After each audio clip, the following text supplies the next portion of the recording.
Bonjour à tous, nous avons une course tremplin au célèbre prix du président de la République. Donc vous gardez votre bulletin de vote, vous attendez un petit peu avant de le glisser dans l'urne le jour de la grande course.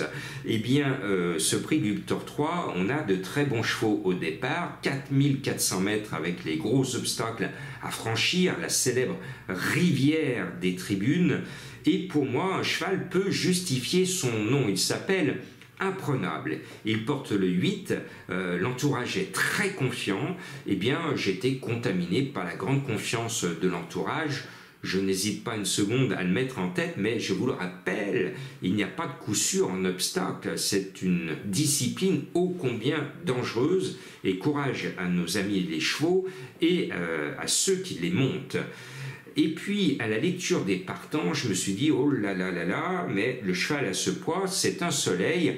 Le 18, Hill of Bamboo, c'est un cheval que j'ai toujours estimé. Et là, je me suis dit, merci monsieur le handicapeur, 63,5 kg, c'est de la rigolade. Donc le 18 me plaît bien. Pour une fois qu'on a 18 partants, on peut faire mon jeu de la finale. 8 et 18, c'est rare, parce que les gros numéros se font rares maintenant dans les courses à quintet.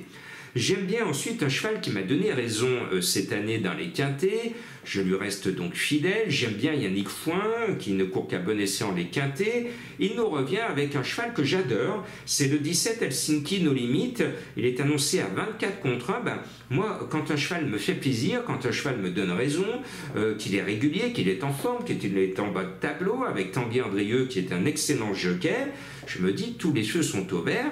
Je reste fidèle à Helsinki, qui va dépasser encore une fois ses limites puisqu'il n'en a pas. Je reste en bas de tableau avec Félix de Gilles, qui est la cravache d'or 2023. Il a choisi le 16 Ketman, l'un des deux Clayeux au départ. Et bien, j'ai l'impression qu'il a choisi le bon. Le cheval va être une cote assez sympathique et vous le voyez, je privilégie le bas du tableau. Après, toujours en bas de tableau, alors là, ce n'est pas le cheval que je mets, mais c'est le jockey, parce que je suis un grand fan de mon idole James Revelet, l'un des meilleurs, sinon le meilleur jockey d'obstacles d'Europe. Il monte le 14 Master 90 qu'on devrait revoir, et encore mieux le jour du prix du président de la République. Ce 14, il est bien placé au poids parce que c'est un bon cheval. Il va le montrer en 2024. Maintenant, cette course n'est pas son objectif, c'est une course préparatoire, mais il peut courir propre et figurer utilement à l'arrivée de cette belle course. Et puis, il y en a un qui va essayer, comme mon 8, de justifier son nom, c'est Philopoto, le numéro 13. Le cheval est bien, il vient de bien courir, il est monté en puissance. J'aime bien Marcel Roland, qui est un entraîneur de renom, qu'on aime bien, en obstacle, qui a une longévité extraordinaire et qui sait préparer ses chevaux pour les quintets. Et je pense que son fil au poteau va tout faire pour filer au poteau avec son numéro 13, parce que le handicapeur lui donne toutes ses chances à ce poids-là. Maintenant, il y aura quand même des chevaux plus chargés certainement à l'arrivée. Je choisis, par rapport à l'entourage qui est doublement représenté, le 3 Raftavel, qui a été malheureux dans sa chute récemment, mais c'est un cheval de qualité, il a la pointure du prix du président.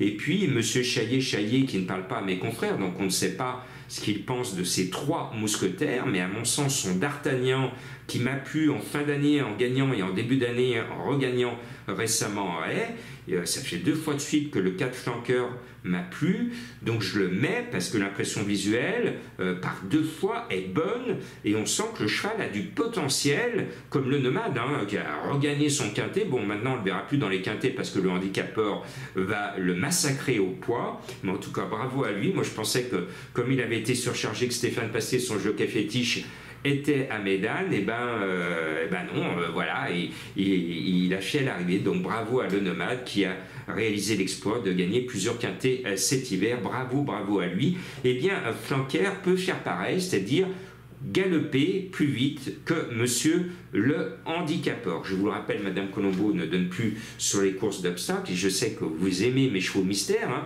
Et là, ce dimanche, eh bien, c'est un cheval mystère qui va vous mettre une musique en tête pendant tout le week-end pascal. Parce que dès que vous allez vous rappeler cette musique, vous allez la fredonner jusqu'à lundi, et encore plus si le cheval est à l'arrivée.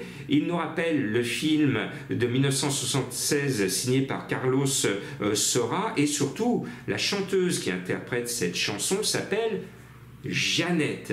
Eh bien, à vous de découvrir ce nom, qui n'est pas un nom en français, et regardez ce film. Ce film a marqué la génération de ceux qui étaient contemporains de moi en 1976, à l'époque quand le film est sorti.